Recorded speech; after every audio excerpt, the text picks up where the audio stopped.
भाइयों बहनों नमस्कार। All India anganwadi news channel में आपका स्वागत है। चैनल से जुड़ने के लिए नीचे दिख रहे रेड कलर के सब्सक्राइब बटन पर आपको सबसे पहले क्लिक करना है। फिर साइड में एक नोटिफिकेशन बेल यानी घंटी बन के आएगी, उस पर जब आप दबाएंगे तो 3 घंटी आपको दिखेंगी, जिनमें सबसे ऊपर आल वाली घंटी आप लोगों को दबा लेनी है। आंगनबाड़ी सेविका सहायिका मिनी बहनों, आज के इस वीडियो में आप सबका स्वागत है। शीला तिवारी बहन है जो उत्तर प्रदेश के गाजीपुर जिले से आती हैं, जिन्होंने उत्तर प्रदेश में आंगनबाड़ी में 52,000 भर्तियां जल्द होंगी, ऐसा एक आर्टिकल हमको भेजा है। जिसमें क्या लिखा है आइए इस पर थोड़ा प्रकाश डालते हैं। फिर और भी खबरें हैं इस वीडियो में, उनको भी देख लेना। केवल एक ही वीडियो में ये एक ही खबर नहीं है, और भी खबरें हैं तो पूरा देख करके जाना। इसमें लिखा है कि अब 10वीं नहीं 12वीं पास होंगी शैक्षिक योग्यता। तो ये बात तो पहले से क्लियर हो गई कि 12वीं पास आंगनबाड़ी कार्यकर्ता के लिए लिया जाएगा। साथ ही साथ 2 माह में रिक्त पदों को भरे जाने के हैं लक्ष्य। सरकार ने इन लक्ष्यों को जो है दिया था 1 महीने पहले, जिनमें 1 महीना पूरा हो गया। अब 1 महीना केवल सरकार के पास शेष रह गया। साथ ही 1,89,000 पद हैं यूपी में कार्यकर्ताओं के, लेकिन इनमें से बहुत से पद खाली चल रहे हैं। हजारों की तादाद में आंगनबाड़ी बहनों को जबरन रिटायर भी किया गया था, वो सब पद और बाकी के पद। और नए आबादी बढ़ने के साथ नए पदों का सृजन भी होना था, तो नए पदों का सृजन तो अभी फिलहाल के लिए नहीं हुआ, जो कि वो भी बहुत जरूरी है। शासन को प्रस्ताव भेजा गया है, कार्यकर्तियों की भर्ती के लिए शासन को भेजा गया है प्रस्ताव। 4,000 रुपए मिलेगा मानदेय। तो देखो, ये मानदेय को लेकर के मैंने तब भी कहा था कि सोशल मीडिया में गलत छपा है, क्योंकि 4500 रुपया केंद्र सरकार का पैसा, उसके अलावा 1,000 रुपया जो राज्य सरकार के पहले मिलते थे, उनमें 500 की बढ़ोतरी, प्लस आपका 1500 प्रोत्साहन जो है राज्य सरकार का, प्लस 500 रुपया प्रोत्साहन केंद्र सरकार का। प्रस्तावित तो इतना है, लेकिन अब इनमें से शर्तों के अकॉर्डिंग कुछ पैसे हैं जो कि कभी कभी ही देखने को किसी किसी बहन के खाते में मिलते हैं, सबके खाते में वो नहीं मिलते। और देखो, 1500 रुपया मासिक केंद्र सरकार विशेष प्रोत्साहन राशि, ऐसे करके सब यहां पर दिया है। सुपरवाइजर के 6,000 में से 3,000 पद रिक्त हैं, इन्हें भर्ती और पदोन्नति से भरा जाएगा। ये भी आर्टिकल सेम टू सेम पहले वाला ही पूरा ये आर्टिकल हमको बहन ने भेज दिया है। इसमें कुछ भी नया नहीं है, और इसमें नया बस यही है कि समय 1 महीना बीत गया है जो मैं आपको बता रहा हूं, और सरकार ने वादे के मुताबिक जो 2 माह के लिए ट्विटर से इस आर्टिकल को भी ट्वीट किया था इसी भर्ती मामले में, तो वो भी मुझे नहीं लगता कि 1 महीने में अब जो रह गया है उसमें वो पूरा करवा पाएंगे। तो कहीं ना कहीं सरकार का एक ये ट्वीट जो हुआ वो भी फिसड्डी निकला है। सरकार की एक और ये घोषणा भर्ती मामले में भी मुझे लगता है 2 महीने में पूरी नहीं करवा पाएंगे। विधवाओं को चयन में वरीयता मिलेगी, ऐसा इनका कहना है। सुपरवाइजर के 3,000 पद खाली हैं, सुपरवाइजर के पद पर पदोन्नति होगी।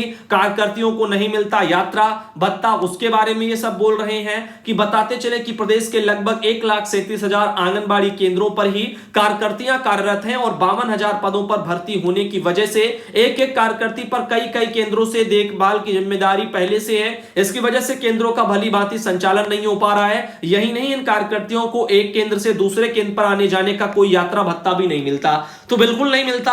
आर्टिकल तो छाप दिए जाते हैं ऐसे कुछ थोड़े बहुत जो है कोने के साइड में बहनों के फेवर के, बाकी का ऊपर पूरा ऐसा छपता है जो सरकार के फेवर में होता है, और गवर्नमेंट उसको उठा करके धड़ल्ले से ट्वीट करती है, गुणगान बखान करती है। लेकिन 2 महीने में 1 महीना बीत गया, सरकार ने उसको पूरा नहीं कर पाया। और तो और यहां पर ये भर्तियां, इसके लिए पहले भी आवेदन लिए गए, उन आवेदनों पर भी कोई विचार नहीं हुआ, वो भी कूड़े के ढेर में पड़ी रही। और तो और 2017 में जो प्रमोशन प्रक्रिया चल रही थी वो भी अभी तक कूड़े के ढेर में पड़ी है, उस पर भी शासन प्रशासन का बिल्कुल भी ध्यान नहीं है। इधर बात करते हैं अगली एक जानकारी की। सीता बहन है जो कि उत्तर प्रदेश के सीतापुर जिले से आती हैं, और वहां पर डीपीओ है मनोज कुमार राव जी। उनका ही एक लेटर है 26 सितंबर का।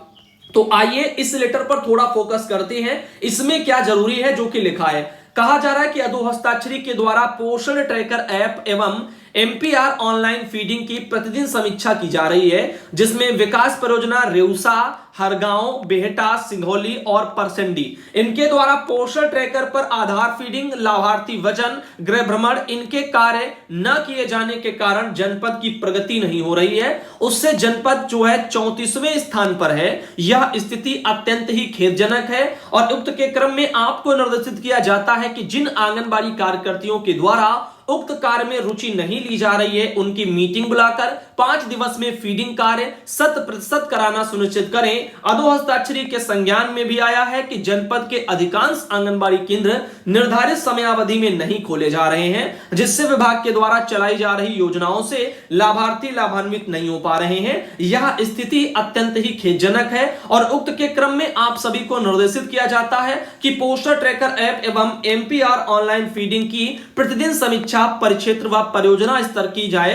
निर्धारित समय पर आंगनबाड़ी कार्यकर्ती सहायिका के द्वारा केंद्र खोले जाएं। लाभार्थी राशन वितरण, पंजीकरण, लाभार्थी का वजन, गृह भ्रमण आदि कार्य निर्धारित समयावधि में करके पोस्टर ट्रैकर पर फीड किए जाएं और अधोहस्ताक्षरी के द्वारा निरीक्षण के समय आंगनबाड़ी केंद्र बंद अथवा अभिलेख पूर्ण नहीं हो पाने के कारण तो जो है सेविका आंगनबाड़ी कार्यकर्ती इसके लिए उत्तरदायी मानी जाएंगी, जिसके लिए वह स्वयं ही जिम्मेदार होंगी। तो एक ये लेटर आप देख सकते हो कड़ी फटकार के साथ में आया है, सीता बहन ने मुझको भेजा। इधर ये उर्मिला बहन लखनऊ से आती हैं और इनके द्वारा कुछ चीजें भेजी गई, जैसे कि यहां पर एमएसटी दिव्यांग का रजिस्ट्रेशन के लिए दिव्यांग कार्ड लगता है, आधार कार्ड लगता है और एक फोटो लगती है। ऐसे यहां पर एमएसटी वगैरह जो रजिस्ट्रेशन है उसके लिए आधार कार्ड और एक फोटो लगती है। तो ये कुछ जानकारी है, शायद किसी के काम की हो। और ये है बहन उर्मिला, इनके द्वारा एक और आर्टिकल है कि बुजुर्गों और दिव्यांगों की पेंशन समय पर जारी करने के निर्देश दिए गए हैं। वैसे ये खबर आपको बता दें कि दिल्ली सरकार की तरफ से है।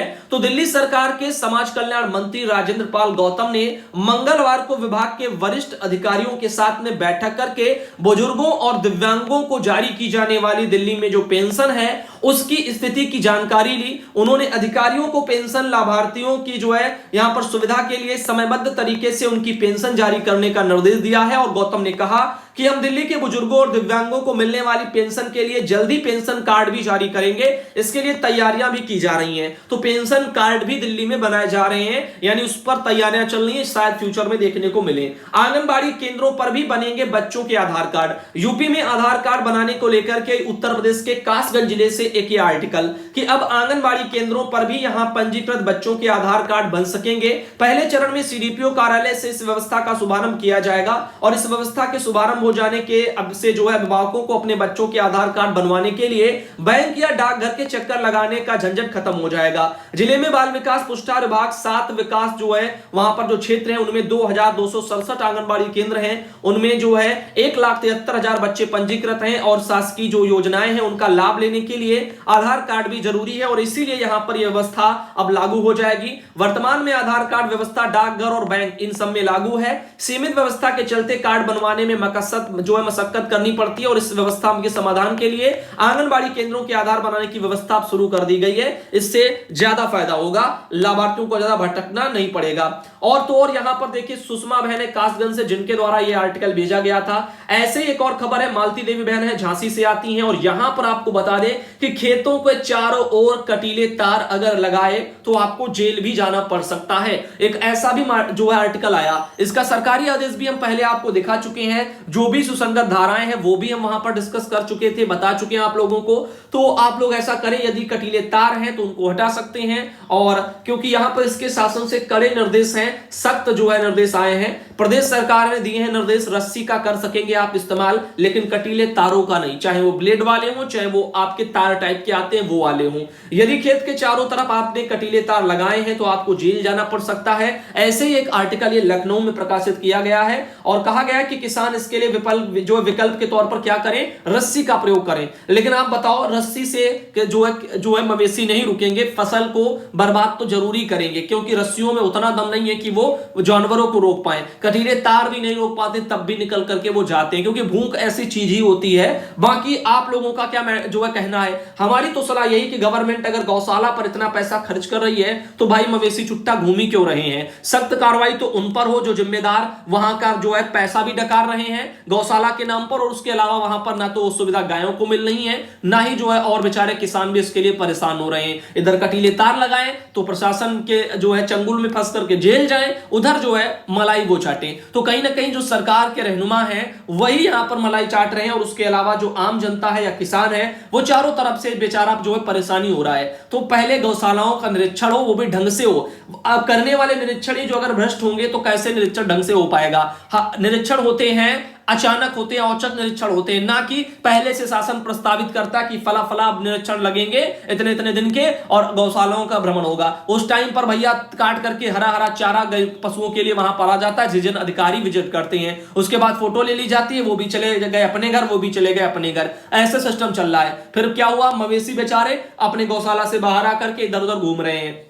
तो ये चीजें दिक्कत वाली हैं। अब कटीले तारों को हटाने से पहले गवर्नमेंट को पहले गौशालाओं पर फोकस करना चाहिए कि जितना पैसा आप यहां पर दे रहे हो इसके लिए, क्या वो उसके काम भी आ रहा है या नहीं, वो पैसा जा कहां रहा है और उसमें सुधार क्या हो सकते हैं। इन चीजों पर भी गवर्नमेंट को पहले डिस्कस कर लेना चाहिए। फिलहाल आप इस मैटर पर क्या कहना चाहेंगे कमेंट में बता सकते हैं और आपको फिर अगले वीडियो में मिलेंगे। धन्यवाद।